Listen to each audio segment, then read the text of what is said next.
Hello friends, welcome back to the V-Lecture series of eSchool on the subject Strategic Management. Today we are going to talk about Chapter 5, Corporate Level Strategy. So we had seen in the last class, last chapter rather, where we talked about creating, understanding a fair amount of idea on how to create vision, mission, objectives and goals. These are very important terminologies that we'll be using in the strategy formulation process. And we also seen that in the strategy formulation there are three levels of strategies. The first level is corporate level strategy, the second level is SBU level strategy, the third one is functional level strategy. In this chapter we'll be dealing with corporate level strategy.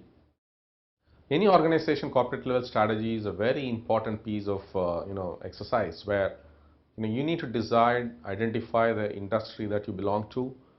You need to understand the environment. You need to understand the competition. You need to understand your vision, which direction the company needs to take, what the aspirations are, what the purpose is, and what kind of socio-economic impact that you want to create in the industry by creating differentiated products and services offerings in the marketplace. So this is in a nutshell the story that we have seen so far. The corporate level strategy is a very important piece. You have to decide at a corporate level what kind of growth strategy you need to have. Do you remain in one industry, or do you expand into the same industry with multiple lines of business, or you get into multiple lines of businesses in unrelated industry? So there could be three scenarios possibly that your business can think of. So India has been going through a major change in the last decade. Indian companies have become global, and they have taken on challenges where business complexity has become very the order of the day, and also become very challenging from time to time. I am saying the Indian corporate management take these challenges as opportunities of growth. And then how do they build on building corporate strategies and SBU level strategies and functional strategies to thrive on their businesses? And they have multiplied their turnovers, they have multiplied their businesses into diversified areas, expanded their existing business, become leaders in their existing businesses, or become challengers in the business, in the industry, competing with the other likes of their companies. So this is the background. So we'll see in this chapter basically to understand the process of defining a corporate profile. Corporate profiling is very important. How do you want to be associated with yourself? How do you want to be identified as a corporate profile, as a company? Suppose you are in a telecom space, or you are in IT space, or you are in retail space, or you are in banking and insurance space. How do you want to be identified? What do you want to be identified? What is your corporate profile? So we need to clearly understand and define that process. Understand how organization makes decision on single or multiple businesses. Single means single industry business. There could be multiple businesses within the same industry also. There could be multiple businesses in unrelated industries also. So how do we define that? To understand the growth strategy and stability strategy, to learn more about retrenchment strategy when organization goes through major restructuring and revamping of their overall structure and the overall strategy, vision and strategy. To understand BCG growth share matrix, how does it help in devising a corporate level strategy? To evaluate global corporate strategy. So you have an understanding because we are Indian companies. So how do you relate and how do you take the best practices from global standards? I think this chapter will cover all these points, and I'm sure if you have any doubt, as usual, I've been requesting you can write to me or call me directly. Introduction to corporate level strategy. With the scale and complexity of our businesses and becoming more globalized day by day, volatile markets, market expects continuous innovation. Your shareholders and stakeholders expect returns irrespective whether the market is tough or the environment gets tough. So you have to be having innovative strategies to thrive on these scenarios. Corporate strategy is a long-term strategy. It is not a short-term strategy. It is not that, I want to meet this quarterly numbers, this financial year numbers. So I want to put a strategy and then I, execute that strategy. It is all about taking a long-term view of the organization and its business and the whole purpose that you want to serve over a period of time, over a period of long time. So it could be 3 years, it could be 5 years, it could be 10 years.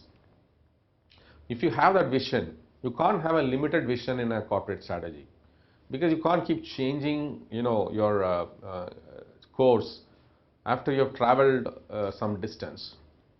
Given the complexity, given the challenges, given the global uncertainty and volatility, you can't take any, any risk which are beyond your comprehension, beyond your control, beyond your capability, and beyond your ability to manage those risks. So I think given that background, given that input, there are challenges, there are enough challenges. Corporate strategy is a long-term strategy encompassing the organization formulated to deal with complexity of the industry, its business, and fostering innovation. Continually, how do you innovate in your business? Continually, how do you bring in new products? How do you bring in new service level engagements with your customers? I think these are the key things because, products and services are given, but on top of it, what is the value proposition your organization is going to deliver? Thereby, you are able to meet the vision. You are able to reach the vision of creating value for all your stakeholders. Or as we put it in the last class, how do you enhance the lives of millions of people and employees, right? Corporate strategy must ensure organizational compliance to achieve stated goals. So at the same time, corporate strategy, part of the company has the overall responsibility and accountability to corporate governance. They cannot take things for granted. They cannot, they have to be serious about doing business, ethical, transparent, and legal business. That's what it means. Within the confines, within the guidelines of the government and the regulatory agencies. So this is very important. Corporate governance is the most important thing we'll be hearing in this in the strategic management process, because you become the corporate governance board of strategies being implemented in the strategic business units, functional levels, and at the individual level. You cannot have anything that goes wrong in order to achieve the stated vision and the goals. So that's the key responsibility and accountability that lies with the corporate management. Corporate profile. Let's talk about corporate profile. What is corporate profile? Top management is entrusted clearly with defining corporate profile of the organization. Which industry you want to be in, what business you want to be doing. Do you want to do one single identified business, or you want to do multiple identified businesses in the same industry, or you want to do multiple identified businesses in multiple unrelated industries? So there are companies, for example, Tata Group is into almost every line of business we have talked about in the earlier chapters. It is famously called salt to software conglomerate. $100 billion in turnover in the financial year 12-13. They got maximum number of acquisitions globally. They have expanded. They have got expansion strategy. They have got diversification strategy. They had restructuring strategy all the time. They have actually, you name an industry, they are there. So let's talk about, the third category, which is basically expanding and diversifying into multiple businesses in unrelated industry. So they are everywhere there. Software industry, IT industry, telecom industry, hotel industry, steel industry, be it automobile industry, be it chemicals industry, anything. You talk about our retail industry.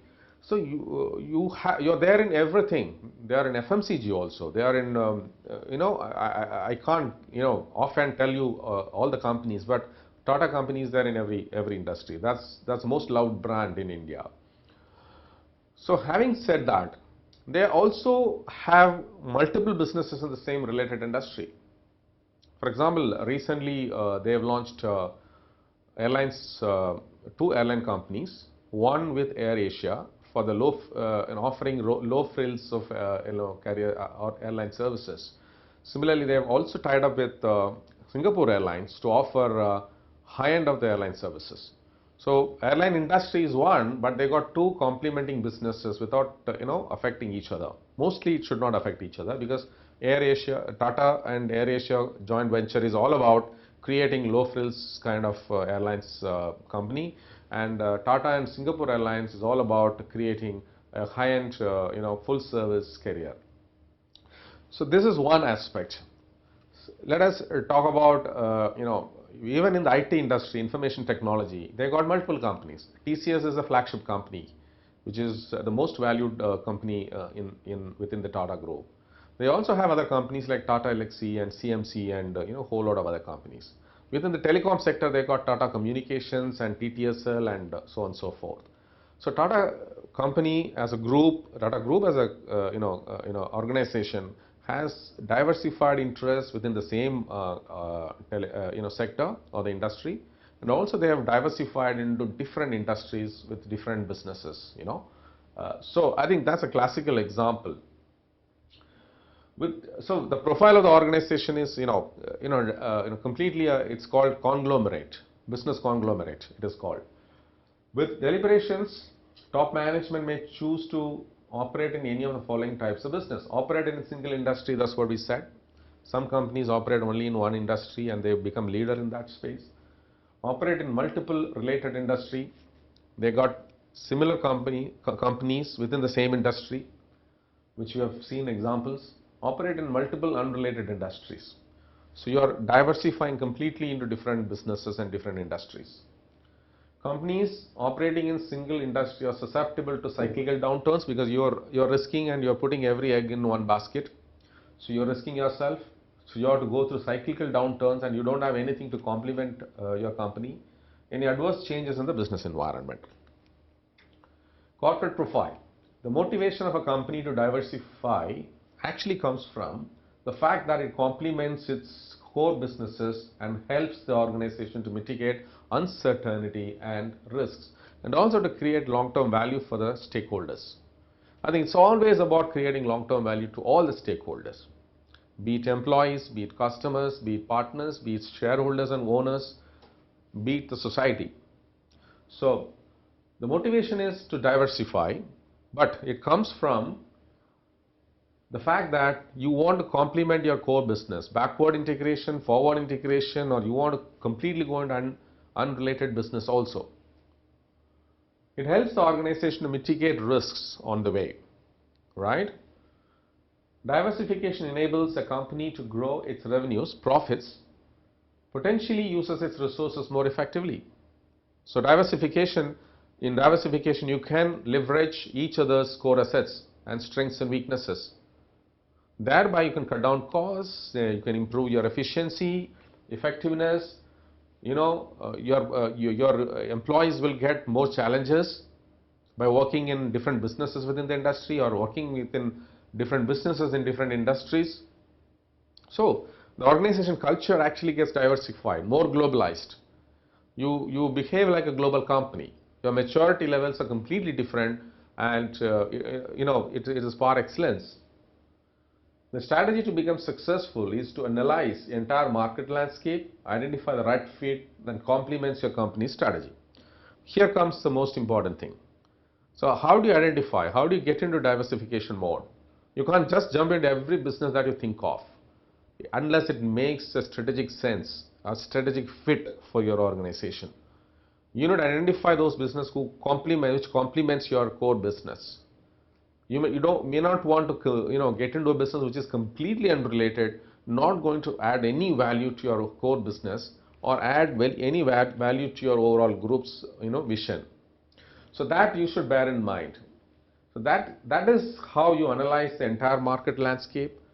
You identify the right fit, identify the strategy. You want to go for an expansion strategy or diversification strategy, or you want to go for a merger and acquisition. You want to go for a retrenchment strategy. There are multiple strategies that we will be seeing at a corporate level. So here comes it as corporate level strategies. So some companies want to grow organically. They are very good. They got a well-established processes. They got excellent people. They got excellent products and services. They got excellent client base, customer base. So they want to build on it. They want to increase their market share. They want to kill the competition. They want to, grow organically every year by 15-20%, come what may, whether it is downturn or recession or depression or high, whatever it happens to the economy. I have a clear strategy mitigating all the risks. I will grow on an average of 15-20%. So, over a 5 years period, my turnover doubles approximately. So that's the strategy, organic strategy. Inorganic strategy can come in different ways, either through merger and acquisition or expansion and diversification. So you will have to identify the right fit which complements your core business, which also relates to your industry more or less very closely to add more value. So that's called inorganic growth. So you are adding and then integrating the company within your core business, acquiring and integrating. Stability strategy. So you don't want to grow. I want to be kind of a stable business. I'm happy with what I'm doing, right? Most of the time, some managements will decide this market is saturated. Let me maintain status quo. I am getting my revenues. I have constant database, customer base. My products are good. I keep introducing new features year after year. I am able to, do well in terms of revenues and profits, decent. So I will maintain it. Retrenchment strategy, you're going through a recession. Your company has been hit very badly, impacted by high inflation and low growth, and customers are moving away, customers are not buying newly, and your revenues are slowing down, or revenues are declining, and hence it is impacting your profits. So you need to have a clear restructuring and retrenchment. Turnaround strategy. Your company has been doing badly for the last 5 years, 3 years or 5 years. So how do you turn around? How do you revive your company back into growth path? Divestment strategy. Some of the areas in your business you want to divest, which are not adding any more value. You feel that this business was there, it helped in the past, but going forward it is not going to help anymore. So you are identifying that business or assets, and I want to sell it off. For example, divestment. The government is feeling that some of the stake in some of the public sector companies it wants to divest. Thereby it unlocks value and then thereby controlling the fiscal deficit of the government. So it's a good strategy. Liquidation strategy. You want to completely sell off the business. So you have a company, absolutely it's not doing well, or it is doing well, or not doing well. Either case, you feel that it is the right time to exit the business. So you are completely liquidating it. Inorganic growth involves horizontal integration, vertical integration, conglomerate diversification, mergers and acquisition. So this we'll be seeing it in detail. Growth strategy, organic growth, which is growing on an industry average or slightly better than industry average or even more than the industry average. So you want to grow organically. You don't want to add any by buying some companies and adding it to my core business. So it can be achieved by increasing production capacity, introducing new products and services. That is by increasing the sales revenue, increasing the manpower. So obviously every year I am growing 15-20%.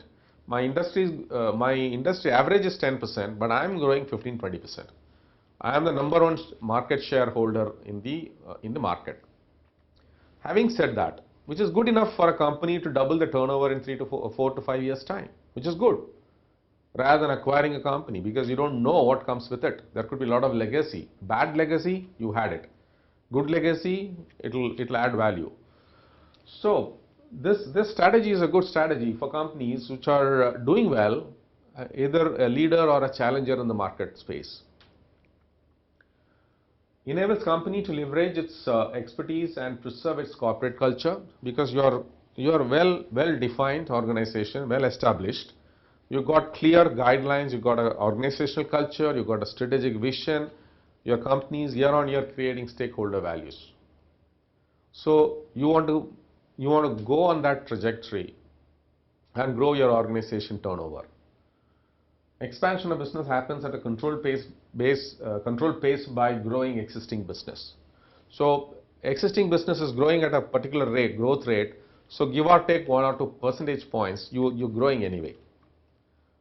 You're growing faster than the market growth, so which is good. But you want to have a controlled, because you don't want to pick up any business that comes in your way. You're very quality conscious kind of company. You want to make profits and you want to add value to all the stakeholders. So you're growing on a controlled pace. That is what it it comes to. Growth strategy. Then second one is inorganic. We talked about acquisitions. In my book, I have talked about a lot of acquisitions there. So there are many companies, Indian companies have gone and acquired global companies. We can give a number of examples there. Enables the company to grow more rapidly and aggressively. Its turnover, size of the organization can multiply faster than you can overnight become a number 3 player, can become number 1 by acquiring 2 companies, right? One company is having 10% market share, your company is having 12% market share, the leader is having 20% market share. By acquiring the number 3 player or number 2 player, acquiring the number 3 player, your market share has become 22%. Vis-a-vis the number 1 earlier was 20, now you have overtaken that. So that's a different ball game, and it's an aggressive strategy. So you become number 1 in the marketplace. Key challenges involved in organic growth is managing the integration and diversified culture. This is a big challenge. So are you acquiring a company with a good legacy? Have you done due diligence? Have you done all the analysis about the company?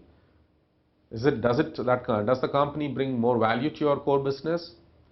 Does it diversify your business in a way, in an integrated manner? It presents a much better value proposition to your customers. Does it create value for all the stakeholders, most importantly, at the end of the day?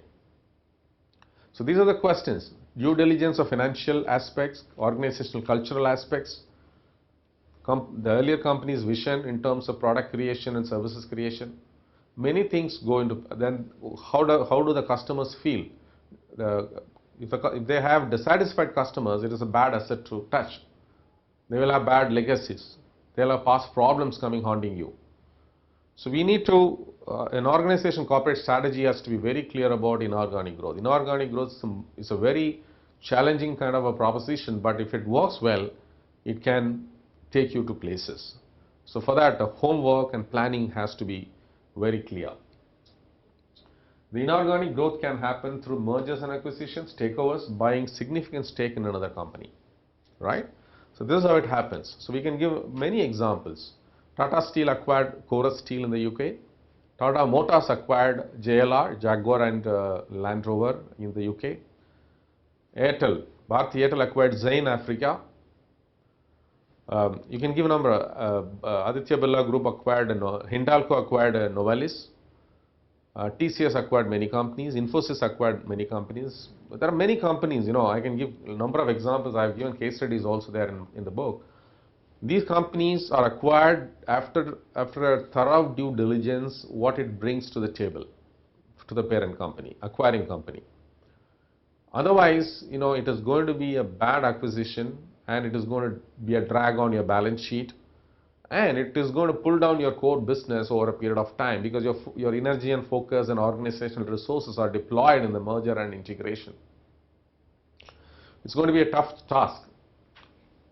So the criteria for acquisition, merger and acquisition, should be clearly defined from day one. What is your purpose? What are the criteria that you're going to define for evaluation? Does it make sense for all the stakeholders?